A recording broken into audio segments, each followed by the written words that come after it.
Friends, welcome to life experience education. मैं हूं प्रवीण कुमार शर्मा और आज हम डिस्कस करने वाले हैं इंडियन हिस्ट्री यानी कि भारतीय इतिहास में मुगल पीरियड यानी कि मुगल काल, जो कि 1526 से लेकर 1857 जहां से कि हमारा मॉडर्न इंडिया स्टार्ट होगा वहां तक हम डिस्कस करेंगे। और ये है हमारा लेक्चर नंबर 21। इससे पहले हम जो लेक्चर डिस्कस किए हैं, यदि अभी तक आपने उनको नहीं देखा है तो जाकर जरूर देखें। आने वाली जो एग्जाम्स हैं आरआरबी और एसएससी की, उसमें आपको काफी इनसे मदद मिलने वाली है। ये जो लेक्चर है हिंदी और इंग्लिश दोनों ही लैंग्वेज में रहेगा। तो आइए स्टार्ट करते हैं लेक्चर को बिना किसी देरी के क्वेश्चन नंबर फर्स्ट के साथ। Which one is not situated at Fatehpur Sikri, यानी कि फतेहपुर सीकरी में कौन सा नहीं है? तो पंचमहल, टॉम्ब ऑफ सलीम चिश्ती और मरियम पैलेस, ये तीनों ही फतेहपुर सीकरी में स्थित हैं। पर जो मोती मस्जिद है, तो ये तो आपने नाम सुना ही होगा, दिल्ली में है मोती मस्जिद। पर्ल मॉस्क भी इसको कहा जाता है, मॉस्क्यू। तो बी इसका हो जाएगा करेक्ट आंसर। तो बी मोती मस्जिद, जो कि फतेहपुर सीकरी में नहीं है, ये है दिल्ली में। नेक्स्ट क्वेश्चन की तरफ बढ़ते हैं। वेयर डिड बाबर डाई, यानी कि बाबर की मृत्यु कहाँ हुई? ये बहुत ही इंपॉर्टेंट क्वेश्चन है। कई बार क्वेश्चन पूछा जाता है और कई बार लोग इसको गलत करके भी आते हैं, क्योंकि बाबर की जो मृत्यु है वो कहाँ पर होती है? आगरा में इसकी मृत्यु हुई है। तो राइट आंसर क्या हो जाएगा? बाबर की मृत्यु कहाँ हुई है? आगरा में। और इस पर एक क्वेश्चन और बनता है कि इनका मकबरा कहाँ पर है? तो बाबर जो है इसका मकबरा बना हुआ है कहाँ पर? काबुल में। तो मकबरा से क्वेश्चन बनता है। जो मकबरा बना है बाबर का वो काबुल में बना है, हुमायूं का दिल्ली में है, अकबर का सिकंदरा में है। याद रखना है आपको, ये मकबरा से क्वेश्चन जरूर बनता है। तो इनकी मृत्यु तो हुई है आगरा में और इनका जो मकबरा है बाबर का, ये है काबुल में। ये मोस्ट इंपॉर्टेंट है। इन दोनों का कंफ्यूजन रहता है स्टूडेंट्स को और क्वेश्चन गलत करके आ जाते हैं। तो ए है इसका राइट आंसर। और जो मकबरा है इनका कहां पर है? काबुल में है बाबर का। वहीं हुमायूं की बात करें तो दिल्ली में है इनका मकबरा, अकबर का सिकंदरा में, जहांगीर का है लाहौर में और औरंगजेब का कहा है? दौलताबाद में। तो ये मकबरा से भी क्वेश्चन बने तो आपको याद रखना है, इनसे क्वेश्चन ज्यादातर बनते हैं। नेक्स्ट क्वेश्चन की तरफ बढ़ते हैं। Between which two rulers was the first battle of Panipat fought, यानी कि पानीपत की पहली लड़ाई किन दो शासकों के बीच हुई थी? तो ये जो पानीपत की पहली लड़ाई हुई थी, यानी कि फर्स्ट बैटल ऑफ पानीपत जो हुआ था, वो हुआ था बाबर एंड इब्राहिम लोदी, इन दोनों के बीच हुआ था। तो बी इसका हो जाएगा राइट आंसर। बाबर और इब्राहिम लोदी के बीच हुई थी फर्स्ट बैटल ऑफ पानीपत। और यहीं से मुगल एम्पायर यानी कि मुगल काल का प्रारंभ होता है। और ये कब हुई थी? 1526 ईस्वी में हुई थी। अब बात करें तो बाबर की यहाँ पर एंट्री हो चुकी है। पर अब यहाँ पर देखें, किसी डायनेस्टी को हटाना बड़ी बात नहीं थी उस टाइम पर। बड़ी बात थी उस टाइम पर रूल कौन कर रहे थे? राजपूत भी कर रहे थे। राजपूत को हटाना बड़ी बात थी, क्योंकि ये पावरफुल भी होते थे और इनमें उस टाइम पर एकता भी होती थी, मतलब सब साथ में हो जाते थे यदि कोई बाहर का राजा आक्रमण करता था। अब बात करें तो बाबर ने क्या किया? बाबर ने कोशिश की कि राजपूत को हराने की और सोचा कि अपनी जो अच्छा फाउंडेशन है इंडिया में जमाते हैं। अब जो बाबर था इसके पास देखा जाए तो आर्मी भी थी। इसके स्ट्रॉन्ग पॉइंट हम बात करें तो इसके पास आर्मी तो थी ही थी, साथ में इसके पास थे तोप जो उस टाइम पर सिर्फ बाबर की सेना के पास हुआ करते थे।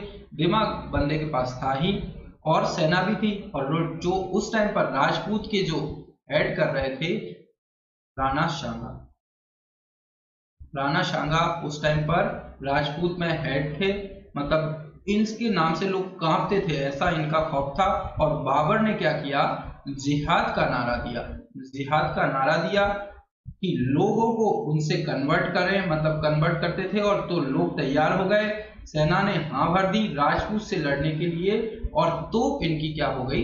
ताकत बन गई, क्योंकि तोप के सामने सेना खड़ी हो पाए वो एक बड़ी बात थी। तो तोप इनकी जो एक्चुअल पावर थी वो हो गई। अब राजपूत को हटाना है तो फिर क्या होता है? Battle of Khanwa. पूछा जाए बैटल ऑफ खनवा कब हुई? 1527 में। 1527 में होती है बैटल ऑफ खनवा। और किस किस के बीच होती है? बाबर और राणा सांगा। बाबर और राणा सांगा के बीच होती है, जिसमें कि बाबर जीत जाते हैं और राणा सांगा हार जाते हैं। तोप का साथ था इनके पास, मोटिवेटेड आदमी थे, जो इनकी आर्मी थी मोटिवेटेड आर्मी थी, और जो लोग मोटिवेटेड होते हैं वो कुछ भी कर सकते हैं। इन्होंने इस तरह से राजपूतों को हराया। अब क्या होता है, बाबर का बेटा था हुमायूं, बड़ा बीमार रहता था। बाबर का जो बेटा था हुमायूं बड़ा बीमार रहता था, और इसने, बाबर मन्नत मांगता है, इसने क्या करा, मन्नत मांगी कि अल्लाह से कि इसकी बीमारी मुझे दे दो। और कहते हैं लोग कि इसकी मन्नत पूरी हो गई, मतलब कि बाबर, जो हुमायूं की बीमारी थी उसी बीमारी से बाबर की मृत्यु हो जाती है। तो 1530 में, कब? 1530 में बाबर की मृत्यु हो जाती है। और उसकी बीमारी कौन सी थी? जो हुमायूं को थी उसी बीमारी से इसकी मृत्यु हो जाती है। अब 1530 में हुमायूं क्या होता है? सुल्तान बन जाता है। हुमायूं बन जाता है सुल्तान। अब जो लास्ट लोधी डायनेस्टी हमने पढ़ी थी, अफगानी थे, और बाबर की इन्होंने हेल्प की थी। उसमें एक बंदा था फरीद, ये बहुत ही इंपॉर्टेंट बंदा था। फरीद एक इंपॉर्टेंट बंदा था, सारी ट्रिक्स इसको पता थी। बाबर का इसने साथ दिया था, तो सारी जो ट्रिक्स इन्होंने राजपूत के खिलाफ लगाई थी वो इसको सारी पता थी। और क्या होता है 1540 में, 1540 याद रखना है, ये डेट बहुत ही इंपॉर्टेंट है। 1540 में क्या होता है, शेरशाह सूरी नाम रहता है, पर जो सारी ट्रिक्स थी इसने, जो फरीद था इसने, जो शेरशाह सूरी के साथ मिलकर क्या करता है, इनको बोला जाता है शेरशाह सूरी को the lion king of India. Question बनता है इससे भी, the lion king of India इनको वो बोला जाता है शेरशाह सूरी को। और ये शेरशाह सूरी ने क्या किया, हुमायूं पर हमला किया और उसे हरा दिया, उसको भागने पर मजबूर कर दिया।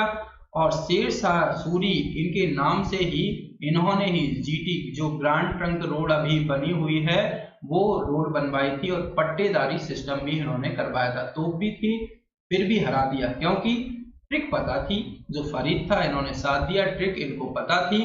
तो इन्होंने क्या किया, शेरशाह सूरी ने बारिश में आक्रमण किया, तोप जल नहीं सकी, मुगल आर्मी हार गई। तो उससे क्या होता है, मुगल शासन यहाँ पर जो हुमायूं के टाइम पर खत्म हो जाता है। और ये बैटल ऑफ चौसा और कन्नौज जो कि 1539 में बैटल ऑफ चौसा, और 1540 में बैटल ऑफ कन्नौज, ये लगातार लड़े गए। 1540 से 1556 तक सूर एम्पायर आता है बीच में। शेरशाह सूरी 1545 में इनकी डेथ हो जाती है। शेरशाह सूरी की 1545 में डेथ हो जाती है, और 1555 में हुमायूं ने फिर से अटैक किया और जीत गया, क्योंकि ये लोग उतने कैपेबल नहीं थे, जो शेरशाह सूरी के बाद आए थे कैपेबल नहीं थे, ट्रिक्स पता नहीं थी। 1555 में फिर से मुगल रूल स्टार्ट होता है, जिसमें कि 1556 में फिर उसके बाद हुमायूं की डेथ हो जाती है। और किस तरीके से, लाइब्रेरी में पैर फिसलने से इसकी डेथ हो जाती है। और जो मुगल एम्पायर उस टाइम पर किंगडम हो गया लीडरलेस, अकबर था नहीं इंडिया में, तो उसका फायदा उठाया किसने, हेमू विक्रमादित्य ने, जो कि last Hindu emperor of India माना जाता है। और भी हम बात आगे डिस्कस करेंगे इसके बाद। तो इस क्वेश्चन का राइट आंसर क्या हो जाएगा, बी। नेक्स्ट क्वेश्चन की तरफ बढ़ते हैं। Who is the author of Ain. Akbari, यानी कि एन.ए. अकबरी के लेखक कौन थे? तो ये थे अबुल फैजल। ये बहुत ही इंपॉर्टेंट क्वेश्चन है, जो भी डिस्कस हम कर रहे हैं बहुत ही इंपॉर्टेंट, कई बार क्वेश्चन पूछे गए हैं एग्जाम्स में, तो ए इसका हो जाएगा करेक्ट आंसर। नेक्स्ट क्वेश्चन है, बहादुर शाह वास, यानी कि बहादुर शाह कौन था? तो कौन था? लास्ट मुगल रूलर था। इसके बारे में भी हम और डिस्कस करेंगे। अंतिम मुगल शासक था बहादुर शाह, बी हो जाएगा करेक्ट आंसर। नेक्स्ट क्वेश्चन की तरफ बढ़ते हैं। Who among the following was an illiterate, यानी कि निम्नलिखित में से कौन एक अनपढ़ था? अब हमने बात की जो हेमू विक्रमादित्य था जो last Hindu emperor of India माना जाता था। हुमायूं के मरने का फायदा इसने उठाया था, क्योंकि 1542 जो कौन था बर्थ होता है अकबर का, और 1556 में क्या करा, हुमायूं के मरने के बाद हुमायूं ने क्या किया, कब्जा लिया पूरा एरिया। हुमायूं के मरने का फायदा उठाया। जब तक अकबर अमरकोट से वापस आता तब तक 1556 में हुमायूं ने कब्जा लिया एरिया को। पर अकबर की उस टाइम पर एज कितनी हुई करती थी, 14 साल, 14 ईयर्स ओनली। तो पढ़ा लिखा ज्यादा था नहीं। तो आपने मूवी देखी होगी ऋतिक रोशन जिसमें रहते हैं योद्धा Akbar, under the guidance of Bairam Khan. इनके गाइडेंस में सेकंड बैटल ऑफ पानीपत होता है, सेकंड बैटल ऑफ पानीपत, यानी कि पानीपत की द्वितीय लड़ाई होती है किसके बीच, अकबर वर्सेस हुमायूं विक्रमादित्य, और जिसमें कि अकबर जीत जाते हैं। आंख में तीर लगने से इनकी मृत्यु हो जाती है, डेथ हो जाती है, और 14 साल की एज में अकबर सुल्तान बन जाते हैं। और 1556 से लेकर 1606 तक 50 साल के लगभग अकबर ने रूल किया है। इसका जो अकबर था ये क्या करता था, हर इंसान को खुश रखने की कोशिश करता था, सब इजी था, कोई तंग नहीं था।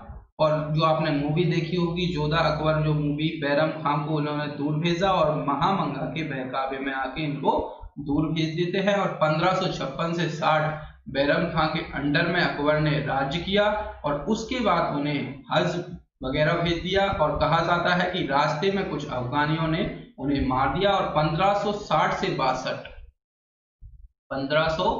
62 यानी कि 1560 से 1562 हरम गवर्नमेंट, जिसको कि फीमेल कैरेक्टर रूल कहा जाता है, ये चला रही हो, या फिर कुछ ऐसे लोग होते थे जो ट्रांसजेंडर टाइप के होते थे। तो इस गवर्नमेंट को पेटीकोट गवर्नमेंट, याद रखना है, क्वेश्चन बनता है इससे। पेटीकोट गवर्नमेंट 1560 से 62 के बीच में गवर्नमेंट भी इसको बोला जाता है। और रूल चलाने वाली कौन थी, महामंगा।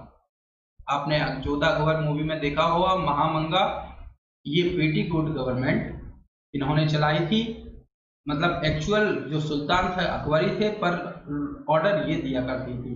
तो 1560 में जब आदम खां को अकबर ने मरवा दिया तो ये बात महामंगा झेल नहीं पाई, और कुछ दिनों बाद वो भी चल बसी। 1563 से अकबर ने खुद रूल किया। अकबर ने एक पॉलिसी बनाई कि मैं एक सेंट्रल गवर्नमेंट का हेड हूं, और आप अपने अपने प्रोविंसेस में राजा बन के रहो, पूरा सपोर्ट एंड सिक्योरिटी दूंगा, और उसके बदले में आप टैक्स स्टार्ट कर दो मुझे देना। तो यहाँ से टैक्स सिस्टम इसने लेना स्टार्ट कर दिया, और उसके बदले में ये सपोर्ट और सिक्योरिटी दोनों देता था।